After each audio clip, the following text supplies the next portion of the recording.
సొంత తల్లిని చెల్లిని కనీసం ఒక్క మాట కూడా జగన్మోహన్ రెడ్డి మాట్లాడడం లేదు అంటూనే కొడాలినేని అదే కుటుంబానికి సంబంధించిన వారా? అదేవిధంగా రాచమల్లు శివప్రసాద్ రెడ్డి గారు అదే కుటుంబానికి సంబంధించిన వారా? అదేవిధంగా సతీష్ రెడ్డి అదే కుటుంబానికి సంబంధించిన వారా? సో ఇట్లా వివిధ వైసీపీ నేతలతో ఇలా బహిరంగంగా బయటకు వచ్చి వాళ్ళతో బూతులు తిట్టించడాన్ని ఏమనాలి. అదేవిధంగా జగన్మోహన్ రెడ్డి గారు ఒక్క మాట కూడా మాట్లాడలేదని చెప్పేసి అంటున్నారు. కానీ గత ఎన్నికల టైంలో ఏదైతే చంద్రబాబు నాయుడు గారికి షర్మిలమ్మ కార్డు ఇస్తాను, పెళ్లి కార్డు ఇస్తానికి వెళ్తే పసుపు చీర కట్టుకొని వెళ్ళి మోకరిల్లిందని చెప్పేసి అన్న మాటలు ఎవరు మాట్లాడారు? దీన్ని ఎలా చూడాలంటారు?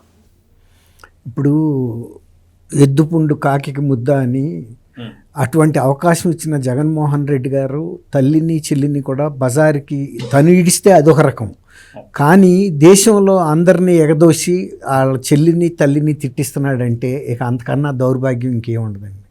రెండోది విజయమ్మ గారు రాజశేఖర రెడ్డి గారు భార్య, అంటే ఒక మాజీ ముఖ్యమంత్రి భార్య, ఒక మాజీ ముఖ్యమంత్రికి తల్లి. ఆమె ఎప్పుడు కూడా వివాదాల్లోకి వచ్చిన మనిషి కాదు, ఆమె గృహిణిగానే ఉంది రాజశేఖర రెడ్డి గారి టైం మొత్తం. ఈయన్ని ముఖ్యమంత్రి చేయటం కోసం మాత్రమే ఆమె గడప దాటి బైబిల్ పట్టుకుని వీధి వీధి తిరిగి ఈ బిడ్డని ముఖ్యమంత్రి చెయ్యాలి ఎట్టి పరిస్థితుల్లో అనే తాపత్రయంతో ఆమె తను గతంలో ఎప్పుడూ చేయనటువంటి పనులు, అంటే ప్రజల ముందుకు వచ్చి మొదటిసారి వచ్చింది. అటువంటి తల్లిని వాళ్ళ ఏ రకమైన పరిస్థితికి తీసుకొచ్చాడంటే, అతను మాట్లాడితే మీరు అన్నట్టు ఒక బాధ్యత కలిగిన కుటుంబ సభ్యులుగా వాళ్ళు చర్చించుకోవాలి. అది బయట ఎవరికి సంబంధం లేని అంశాలు వాళ్ళు మాట్లాడుతున్నారు. నిజంగా వాళ్ళ ఆస్తిపాస్తుల గురించి కానీ వాళ్ళ కుటుంబంలో అంతర్గత విషయాల గురించి కానీ చంద్రబాబు నాయుడు గారు వాళ్ళని బయటకు తీసుకొచ్చాడని కూడా కొడాలి నాని మాట్లాడుతున్నాడు. అసలు మాట్లాడే వ్యక్తి మాట్లాడే ప్రదేశం ముందు పవిత్రత ఉండాలండి. అసలు ఇవాళ ఆయన వెళ్ళింది ఒక దశదిన కర్మకి వెళ్ళాడు. ఆ మటన్ బిర్యానీ డేషా దగ్గర నుంచి మాట్లాడాడు ఆయన.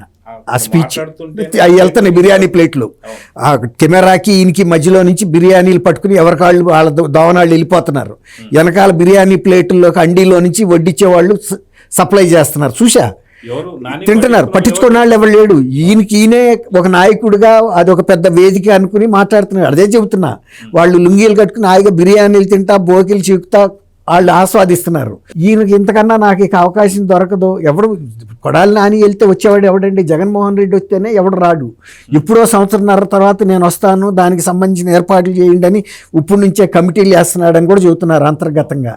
ఇంకోటి ఏంటంటే, ఆ కమిటీలు ఎందుకు వేస్తున్నారంటే ఎవడన్నా డబ్బులు పెట్టుకునేవాడు కావాలి. ఒక్కసారి జగన్మోహన్ రెడ్డి గారికి ఆయన లోపలికి వెళ్ళిన డబ్బులు బయటకు రావండి. సొంత కుటుంబంలోనే తండ్రి క్విడ్ ప్రోకో ద్వారా ఈ కుటుంబం సంపాదించాల్సిన ఆస్తులన్నీ ఆయన పేరు మీద అనేక కంపెనీల్లో షేర్లు కొనిపించాడు. క్విడ్ ప్రోకో అనేది అసలు భారతదేశంలో మేము ఎప్పుడు వినలా, ఎవరు వినలా. ఎక్కడ ఫ్రాన్స్లో ఉండేదంట, ఆ తర్వాత బయటకు వచ్చింది. ఈ క్విడ్ ప్రోకో అంటే ఏంటంటే, ప్రభుత్వానికి సంబంధించినటువంటి పనులు, పెద్ద పెద్ద పనులు, ఆస్తులు ఎలాంటివి అయినా సరే ప్రైవేటు వ్యక్తులకి దారాదత్తం చేస్తాడు అధికారంలో ఉన్న వ్యక్తి. ఆ వ్యక్తికి వాళ్ళు ఏమి ఇవ్వాలంటే డైరెక్ట్గా లంచం ఇవ్వక్కర్లా. వాళ్ళ కుటుంబ సభ్యులు పెట్టుకునే కంపెనీల్లో 10 రూపాయలు విలువ ఉన్న షేర్ని 2,000కో 3,000కో 10,000కో ఇక వాళ్ళు ఎంత నిర్ణయిస్తే అంత ఇతను దోసుకున్న దాన్ని బట్టి ఆ విధంగా ఈ కొన్ని వేల లక్షల కోట్ల ఆస్తులు సంపాదించారు. సంపాదించినప్పుడు రాజశేఖర రెడ్డి గారు ఇంత ఆకస్మిక మరణం జరుగుతుందని ఆయన ఊహించలా. ఆయన ఏం చెప్పాడంటే, అందరితోనూ ఆత్మీయులతోనూ కుటుంబ సభ్యులతో కూడా, ఆఖరికి జగన్మోహన్ రెడ్డితో కూడా కుటుంబంలోనే చెప్పింది ఏంటంటే, షర్మిల గురించి, జగన్మోహన్ రెడ్డి గురించి, విజయం గురించి కూడా చెప్పలా. జగన్మోహన్ రెడ్డి గారికి ఉన్న 2 కుమార్తెలకి, షర్మిల గారికి ఉన్న 1 కుమార్తె 1 కుమారుడికి, నలుగురికి సమవాటాలుగా వేసి పంచమని చెప్పాడు ఆస్తి మొత్తాన్ని. అది ఆయన కూడా ఆనాడు ఒప్పుకున్నాడు. ఒప్పుకున్న తర్వాత ఆయన సడన్గా చనిపోయాడు. చనిపోయినప్పుడు ఇప్పుడు ఆస్తులకు సంబంధించి వాళ్ళు ఒక వేదిక మీద ఎవరన్నా పెద్ద మనిషిని కూర్చోబెట్టుకుని ఇంకా ఇది ప్రజల ముందు పెట్టాలని వీళ్ళు ఇంతమంది బయటకు వస్తున్నారు కదా, ఇంతమంది ఎవరు వెళ్ళక్కర్లా. రాష్ట్రంలోకి వెళ్ళా కానీ లేకపోతే దేశంలోకి వెళ్ళా కానీ అత్యంత గౌరవనీయమైన ఒక వ్యక్తి అక్కడ ఆ టేబుల్ మీద కూర్చుని, ఇప్పుడు మనం కూర్చున్న వేదిక లాంటిది కూర్చుని షర్మిలని, జగన్మోహన్ రెడ్డిని, విజయమ్మ, ఇప్పుడు ఆ ముగ్గురే కదా కుటుంబ సభ్యులు పెద్దాళ్ళు, వాళ్ళని ఎవరినన్నా దేశంలో జగన్మోహన్ రెడ్డి కూడా ఒప్పుకున్న ఒక వ్యక్తిని కూర్చోబెట్టి ఆ ఆస్తులకు సంబంధించి, లేకపోతే విజయసాయి రెడ్డి లాంటి వ్యక్తి కూడా సరిపోతాడు. ఎందుకంటే విజయసాయి రెడ్డికి పూర్తిగా తెలుసు ఈ ఆస్తులకు సంబంధించిన గొడవలు అన్నీ తెలిసిన వ్యక్తి. విజయసాయి రెడ్డి కూడా ముందు తప్పుడు సాక్ష్యం చెప్పాడు, ఈయన నువ్వు ప్రెస్ కాన్ఫరెన్స్ పెట్టి చెబుతావా చెప్పవా అని వాట్సాప్లో బ్రీఫింగ్ కూడా పంపించి పెట్టారాక ప్రాణం తీశాడని ఆయనే చెప్పాడు. ఎప్పుడైతే విభేదాలు వచ్చినాయో వెళ్ళి విజయమ్మ కనపడి అమ్మ నేను తప్పు చేశాను, అప్పుడు తప్పుడు సాక్ష్యం. ఇప్పుడు వీళ్ళందరూ ఎట్టా మాట్లాడుతున్నారో తండ్రి ఆస్తి ఎవరైనా ఇస్తారు కానీ తన సొంత ఆస్తిని కూడా ఇచ్చాడని నాని చెబుతున్నాడు. సొంత ఆస్తి ఏమీ లేదు. విజయమ్మ గారు చాలా క్లారిటీగా చెప్పింది. ఎన్నికల ముందు ఆమెకి ఇచ్చిన 200 కోట్ల రూపాయలు అనేక కంపెనీల్లో ఆమె వాటాగా వచ్చే డివిడెండ్ మాత్రమే, అసలు స్థిర చరాస్తుల్ని రాజశేఖర రెడ్డి గారి జీవితకాలంలో పంచడం జరగలేదు అని అంత స్పష్టంగా కుటుంబంలో రాజశేఖర రెడ్డి గారి తర్వాత ఆ కుటుంబ పెద్ద ఆమె చెబుతున్నప్పుడు వీళ్ళంతా ఏంటండి.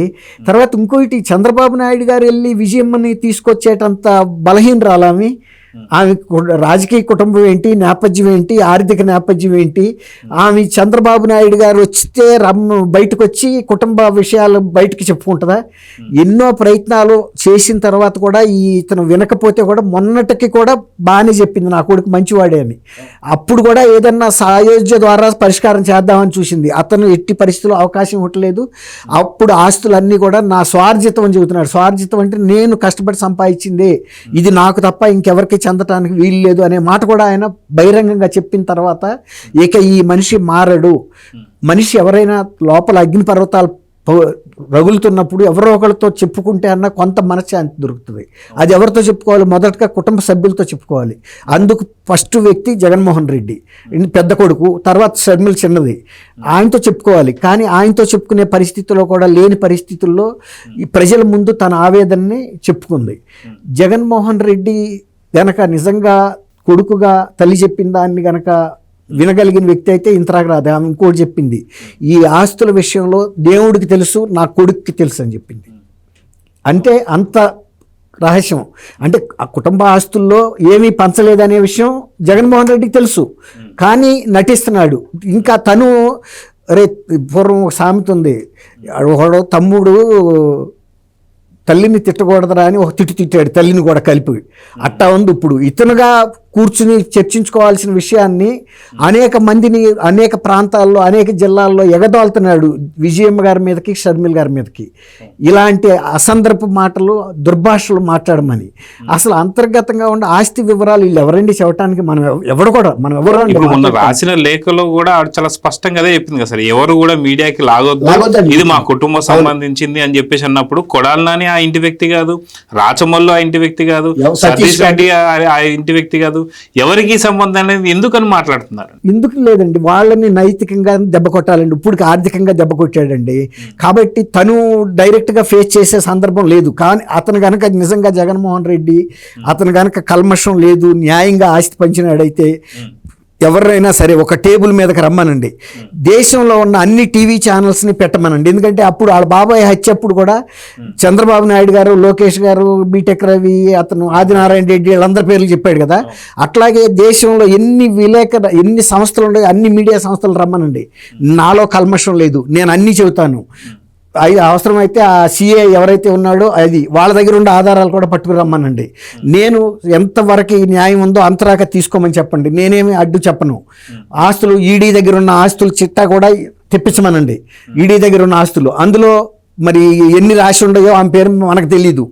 కాబట్టి ఒకవేళ ఆ చిట్టాలో హాఫ్ పార్ట్ విజయం గారు కూడా ఒకటి ఏమంటుంది, రాజశేఖర రెడ్డి గారి జీవితకాలంలో సంపాదించిన ఆస్తుల గురించి ఆమె మాట్లాడుతుంది మెయిన్గా. కాబట్టి అది అప్పటికి అవన్నీ కూడా ఆయన జీవితకాలంలో వచ్చిన ఆస్తులే.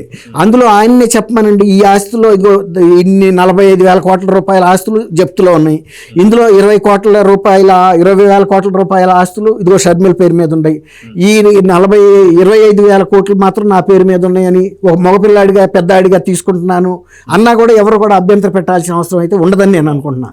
విజయమ్మ గారు కూడా ఆశీర్వదించి తీసుకోమని చెబుతుంది. ఈవెన్ 70% ఆయన తీసుకుని 30% ఇస్తే కూడా తల్లిగా ఆశీర్వదిస్తారని నేను అనుకుంటున్నా. మరీ అన్యాయంగా దుర్యోధనుడు మాట్లాడినట్టు సూది మన మోపినంత కూడా ఇవ్వను అనే తీరులో మాట్లాడుతున్నప్పుడే విజయమ్మ గారు బయటకు వచ్చింది. విజయమ్మ గారి మీదకి వీళ్ళందరినీ ఎగతోలటం అంటే జగన్మోహన్ రెడ్డి తను చేసిన అన్యాయాన్ని కప్పిపుచ్చుకోవడానికి చేసిన ప్రయత్నమే. అదే కనుక నిజంగా ఆయన న్యాయం కనుక ఆయన పట్ల ఉంటే సమానమైన భాగం ఇవ్వాలి, న్యాయమైన భాగం, సమానమని కూడా అన్నాను, న్యాయమైన భాగం చెల్లికి ఇవ్వాలనే ఆలోచన ఆయనకు ఉంటే ఏదన్నా బహిరంగ వేదిక మీద ఆయన, ఎందుకంటే ప్రజా జీవితంలో ఉన్న వ్యక్తే కాబట్టి ఇది ఇప్పటికి ఎట్లాగూ ప్రజా జీవితంలోకి వచ్చింది పెద్ద అన్యాయం చేశాడు అని, కాబట్టి ఆస్తులు కూడా వీడి జప్తులో ఉన్నాయి. సహజంగా ఎవరైనా కుటుంబ ఆస్తులు చాలా రహస్యంగా ఉంటాయి, ఇప్పుడు కూడా బయటికి తెలియవు వాళ్ళు చెప్తే తప్ప. కానీ ఇక్కడ ఆ బహిరంగ గోప్యత ఏం లేదు. ఇక్కడ ఎప్పుడు ఎక్కడ గోప్యత ఉందంటే జగన్మోహన్ రెడ్డి గారు ముఖ్యమంత్రి అయిన తర్వాత లిక్కర్ కేసులు కానీ ఇతర కుంభకోణాల్లో సంపాదించిన ఆస్తుల పట్ల గోప్యత ఉంది. కానీ క్విడ్ ప్రోకో ద్వారా సంపాదించిన ఆస్తుల్లో 90% ట్రాన్స్పరెన్సీగానే ఉన్నాయి. అంటే బయట వివిధ ఏజెన్సీల దర్యాప్తుల్లో ప్రస్తావనకు వచ్చినాయి, జప్తులో ఉన్నాయి, ప్రస్తావనకు అయితే వచ్చినాయి. వాటినైనా సరే పంచడానికి ఆయన బహిరంగంగా ముందుకు వస్తే అది కరెక్ట్ పద్ధతి అండి. ప్రజా జీవితంలో ఉన్న వ్యక్తి చేయాల్సిన పని. అంతేగాని గతంలో లాగానే గోడసాటి నుండి రాళ్ళు వేస్తాను, ఇదిగో వీళ్ళందరినీ ఎగదోలుతాను అంటే కుటుంబం సంబంధించిన విషయాలు వీళ్ళు ఎవ్వరికీ తెలియబోవు కూడా. ఇంకా అనేక విషయాలు రేపు ప్రజా వేదిక మీద కూర్చున్నప్పుడు బహిరంగపరచగలుగుతారు వాళ్ళు కూడా. ఇంకా విజయమ్మ గారు కూడా ఓపెన్ అప్ అయ్యే సందర్భం కూడా ఉంటుంది. ఆ ప్రజావేదిక లాంటి దాన్ని అందుకే ముందు కూల్చాడు. ఇలాంటి పంచాయతీలు ఏమన్నా ఆ ప్రజావేదిక మీద చర్చించాల్సి వస్తుందని జగన్మోహన్ రెడ్డి గారు. అంటే మొదటినే తన ఫ్యామిలీ ఇష్యూ వస్తుంది అదే అంటున్నా, అందుకే కూల్చేసినట్టున్నాడు. కాబట్టి ఇట్లాంటి ఏదైనా ఉంటే, అంత ధైర్యం ఉంటే జనం ముందుకు వచ్చి మాట్లాడాలి తప్ప ఇలాంటి అంటే వాళ్ళని మనం తక్కువ చేసి అంటాం కాదు, కానీ వాళ్ళని ఎలా వర్ణించాలో కూడా నాకు తెలియట్లేదు. అటువంటి కుటుంబ అంశాల్లోకి వీళ్ళు దూరటం అంటే వీళ్ళకి తగదు కూడా. వీళ్ళకి కుటుంబాలు ఉన్నాయి కాబట్టి అది వీళ్ళ మర్యాద వీళ్ళు కాపాడుకోవాల్సిన పరిస్థితి ఉంది. అసలు నిన్న నాని మాట్లాడింది అయితే ఒక దశదిన కర్మకాడకి వెళ్ళి అక్కడ ఈ అవకాశాన్ని ఉపయోగించుకుని అదొక పెద్ద రాజకీయ వేదికలాగా, అంటే అతను దివాళా కోరుతనానికి అదొక ఉదాహరణ. Please subscribe to Leo news for more videos.